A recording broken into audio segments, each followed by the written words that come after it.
Pernahkah Anda merasa ada sesuatu yang mengawasi di rumah sendiri? Suara ketukan di tengah malam yang tak diketahui asalnya, pintu yang terbuka tanpa ada yang menyentuhnya, dan kursi tua yang bergerak sendiri seolah ada penghuni yang tak terlihat. Di sebuah rumah tua yang lama kosong, tersimpan kisah tentang penghuni tak diundang yang tak pernah pergi. Siapakah dia dan mengapa ia terus hadir di sana? Mari kita telusuri bersama cerita penuh misteri dan ketegangan ini. Kisah yang mungkin membuat Anda berpikir dua kali sebelum melangkah masuk ke dalam rumah yang sunyi itu. Siapkan kopi dan teh terbaik kamu, dan selamat menikmati ceritanya.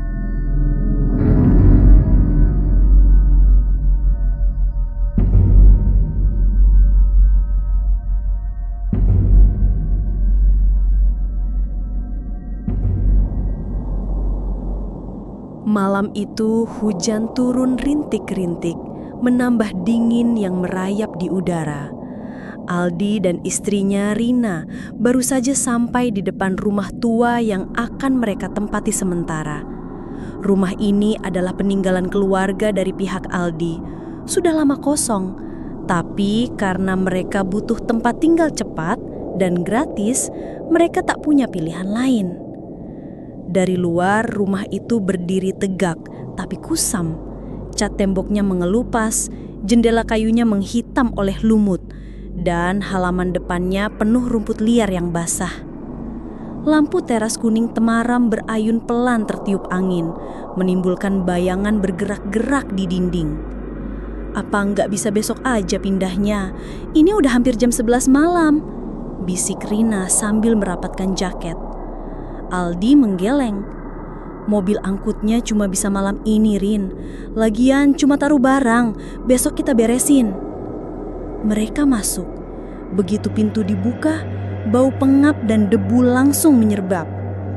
Lantai ubin dingin memantulkan langkah kaki mereka yang berat.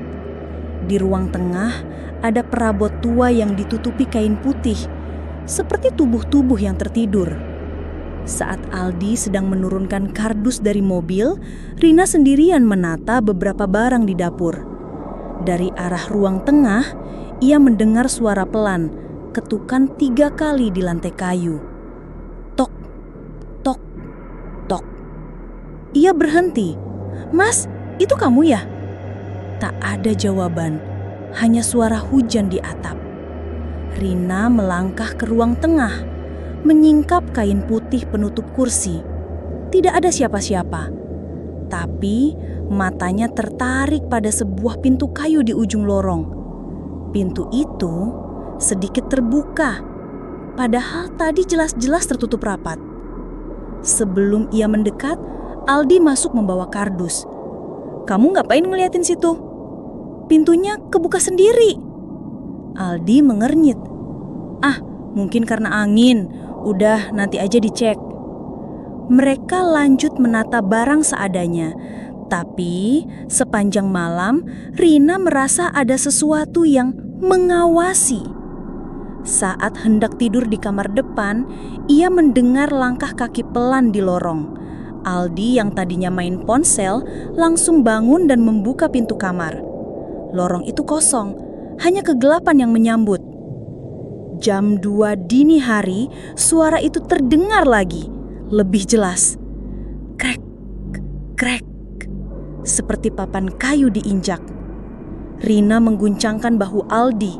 "Mas, denger nggak?" Aldi menghela nafas, bangun dan berjalan keluar kamar tanpa menyalakan lampu. Rina mengikut di belakang. Mereka sampai di ujung lorong, tepat di depan pintu kayu tadi. Pintu itu kini terbuka lebar. Dari dalam, angin dingin menyusup. Padahal itu adalah ruang penyimpanan tertutup tanpa jendela. Dan di tengah ruangan itu, terdapat kursi goyang tua, berayun pelan, padahal tidak ada yang duduk di atasnya. Rina memegang tangan Aldi erat-erat. Aldi mencoba melangkah masuk, tapi tiba-tiba kursi itu berhenti bergoyang dengan sendirinya. Suasana hening, terlalu hening. Tiba-tiba dari kegelapan sudut ruangan terdengar suara nafas berat.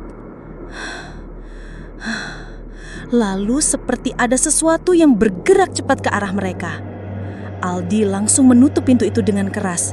Mereka berlari kembali ke kamar, mengunci pintu dan duduk di sudut ranjang dengan nafas terengah-engah.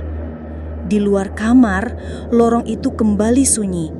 Tapi di antara sunyi itu, terdengar ketukan 3 kali di pintu kamar mereka. Tok, tok, tok, tok, tok, tok. Ketukan itu terdengar lagi. Aldi menatap pintu kamar mereka yang tertutup rapat, lalu melirik Rina yang wajahnya pucat pasi. "Mas, jangan dibuka," bisik Rina sambil menggenggam lengannya. Aldi mengangguk. Mereka menunggu. Tapi setelah beberapa detik, ketukan itu terdengar lagi, kali ini lebih keras. Tok, tok, tok. Aldi memberanikan diri. "Siapa di luar?" serunya. Tak ada jawaban. Hanya hening, lalu suara kursi goyang dari ruang penyimpanan itu kembali terdengar, meski pintunya sudah dikunci tadi. Krik, krik, krik. Rina menutup telinga, gemetar. Aldi mulai kesal, mengira mungkin ada orang iseng masuk. Ia meraih senter dari tas dan membuka pintu kamar perlahan. Lorong itu gelap total. Hanya cahaya senter yang memotong kegelapan. Di ujung lorong, pintu ruang penyimpanan itu terbuka lagi. Padahal ia ingat jelas sudah menguncinya. Aldi melangkah mendekat, senter bergetar di tangannya. Saat ia menyinari dalam ruangan, kursi goyang itu berhenti. Benar-benar diam, seperti tak pernah bergerak. Tiba-tiba, dari balik kursi muncul tangan pucat, kurus dengan kuku panjang yang mencengkram sandarannya. Aldi tertegun. Rina menjerit pelan dari belakang. Tangan itu perlahan menarik kursi, dan dari baliknya muncul sosok perempuan berambut panjang menutupi wajah, mengenakan baju tidur putih kekuningan seperti lusuh dimakan waktu. Tubuhnya sedikit membungkuk, dan setiap langkahnya terdengar seperti papan kayu yang retak. Krik, krik, krik. Rina spontan menarik tangan Aldi dan menyeretnya kembali ke kamar. Mereka mengunci pintu. Tapi dari luar, suara langkah itu mengikuti, mendekat, dan berhenti tepat di depan kamar mereka. Hening. Lalu terdengar suara perempuan itu, serak, berat dan nyaris seperti bisikan. "Balik, tempatku." Lampu kamar tiba-tiba berkedip-kedip lalu mati. Senter di tangan Aldi meredup, seperti baterainya disedot. Dalam gelap itu, mereka mendengar napas berat persis di belakang telinga.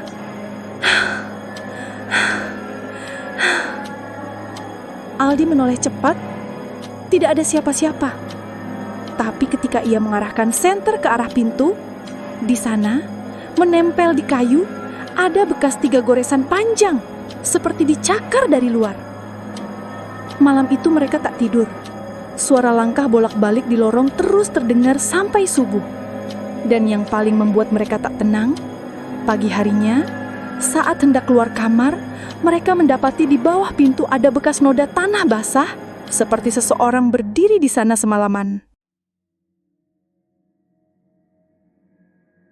Pagi itu, udara masih lembab setelah hujan semalaman.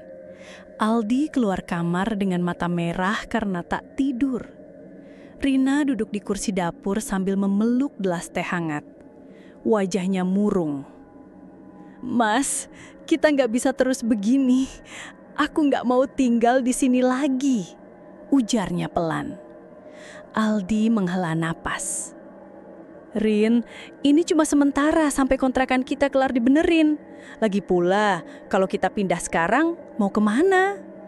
Percakapan mereka terhenti ketika Aldi melihat pintu ruang penyimpanan.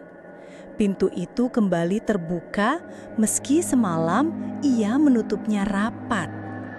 Rasa penasaran mulai mengalahkan rasa takutnya. Dengan hati-hati, ia melangkah masuk ke dalam. Ruang itu lembab, bau apek menusuk hidung. Di sudut ada lemari tua berdebu. Saat Aldi membuka pintunya, ia menemukan tumpukan buku dan sebuah kotak kayu kecil. Kotak itu terkunci, tapi di bawahnya ada sebuah album foto kusam. Aldi membawanya ke dapur. Rina awalnya enggan melihat, tapi rasa penasaran mengalahkan. Mereka membuka album itu. Halaman pertama berisi foto-foto rumah ini di masa lalu. Halaman depan yang bersih, dinding masih baru, dan seorang keluarga kecil yang tersenyum di teras. Seorang pria, seorang perempuan, dan anak perempuan kecil yang memegang boneka. Tapi di foto terakhir yang diambil di ruang tengah rumah itu, mereka melihat sesuatu yang aneh. Di belakang keluarga itu, di sudut ruangan, ada bayangan samar seorang perempuan lain. Wajahnya tidak terlihat jelas, tapi rambutnya panjang dan jatuh menutupi sebagian muka. Rina merinding. Saat mereka membalik ke halaman berikutnya, kertas foto itu kosong. Bukan hanya kosong, permukaannya tampak terkelupas seolah foto itu disobek paksa dari dalam album. Tiba-tiba, suara kursi goyang dari ruang penyimpanan terdengar lagi. Krek, krek, krek. Aldi menutup album dan berlari menuju ruangan itu.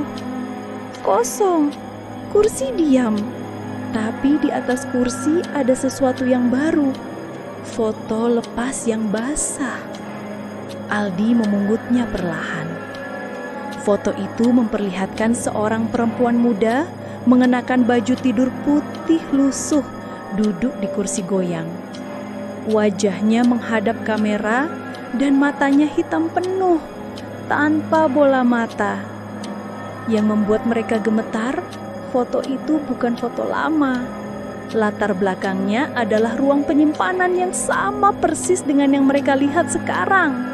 Seperti diambil hanya beberapa saat lalu. Rina memegang mulutnya, ketakutan. "Mas, itu dia, perempuan semalam." Belum sempat Aldi menjawab, terdengar suara langkah cepat di lorong, mendekat ke arah dapur. Tanpa pikir panjang, mereka mengunci diri di kamar lagi. Tapi kali ini, dari bawah pintu kamar, bukan hanya tanah basah yang terlihat, melainkan ujung rambut panjang yang merayap masuk diikuti suara bisikan. "Kalian di sini, milikku." Malam itu, setelah suara bisikan terakhir, Aldi dan Rina hampir tak bisa bernafas. Kamar mereka terasa sesak, udara dingin merambat ke tulang. Lampu mati total, hanya cahaya redup dari senter yang bergetar di tangan Aldi. "Kita harus keluar dari sini sekarang juga," ujar Aldi dengan suara gemetar. Tapi Rina menggenggam lengannya, menahan. "Tunggu mas, aku rasa kita harus tahu siapa dia sebenarnya dan kenapa dia gak mau pergi," katanya dengan nada berani tapi takut. Aldi mengangguk pelan lalu berbisik, "Oke, kita cari petunjuk terakhir sebelum pergi." Mereka berdua membuka pintu kamar perlahan. Lorong gelap membentang panjang. Mereka melangkah pelan. Suara langkah mereka sendiri bergema di dinding tua. Ketika sampai ruang penyimpanan, pintu terbuka sendiri. Di dalam, kursi goyang bergerak perlahan dan sosok perempuan berambut panjang muncul dari bayang-bayang. Wajahnya kini jelas, pucat, matanya hitam pekat dan bibirnya retak seperti sudah lama tak bicara. Dia berbicara dengan suara yang patah-patah dan dingin. "Aku dulu tinggal di sini sebelum aku hilang. Aldi menahan nafas. Kenapa kamu terus mengganggu kami? Apa yang kamu inginkan? Perempuan itu menghela nafas panjang, seperti membawa beban berat selama puluhan tahun. Aku tak bisa pergi. Rumah ini adalah satu-satunya tempatku, tapi kalian mengusikku. Rina mencoba mengelurkan tangan. Apa yang bisa kami lakukan supaya kamu tenang dan kami bisa pergi dengan aman? Sosok itu menatap mereka lama, lalu berkata pelan, "Temukan aku di foto yang hilang. Aku butuh pengakuan. Aku butuh diingat." Aldi ingat album foto itu, halaman kosong yang terkelupas. Mereka kembali ke ruang tengah, membuka album dan mencari dengan senter. Di halaman kosong itu, tiba-tiba muncul bayangan samar wajah perempuan itu. Rina menyentuhnya dan suasana berubah. Sosok itu menangis lirih, lalu perlahan menghilang. Udara menjadi hangat dan suara langkah berhenti. Mereka tahu ini adalah kesempatan mereka. Keesokan harinya, Aldi dan Rina segera mengemas barang. Rumah tua itu terasa lebih ringan, tapi masih menyisakan aura misteri yang dalam. Sebelum pergi, Aldi meletakkan album foto di meja ruang tamu, terbuka di halaman kosong itu. "Semoga kamu tenang sekarang," bisiknya. Saat mereka keluar, pintu rumah itu tertutup pelan di belakang mereka, seolah mengucapkan selamat tinggal. Tapi saat menoleh sekali lagi, di jendela lantai atas, ada sesosok bayangan perempuan yang tersenyum tipis, menghilang saat lampu matahari pagi menyinari. Setelah melewati malam-malam penuh ketegangan dan rasa takut, Aldi dan Rina akhirnya berhasil memahami siapa sebenarnya penghuni tak diundang itu.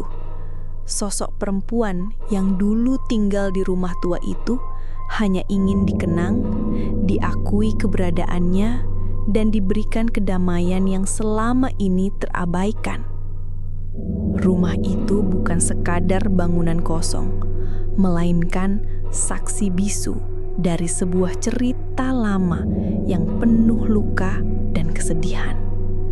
Kadang kita perlu membuka lembaran masa lalu untuk bisa melangkah maju tanpa rasa takut. Meski mereka sudah pergi, bayangan dan bisikan itu tetap menjadi pengingat bahwa tidak semua yang terlihat itu nyata, dan tidak semua yang nyata itu bisa terlihat. Kalau kamu suka cerita seperti ini dan ingin terus mengikuti kisah-kisah misteri yang bikin bulu kuduk merinding, jangan lupa klik like, subscribe, dan nyalakan lonceng notifikasi di channel Arazi Story. Tulis juga di kolom komentar pengalaman horor kamu atau cerita apa yang pengen kamu dengar selanjutnya. Terima kasih sudah menonton. Sampai jumpa.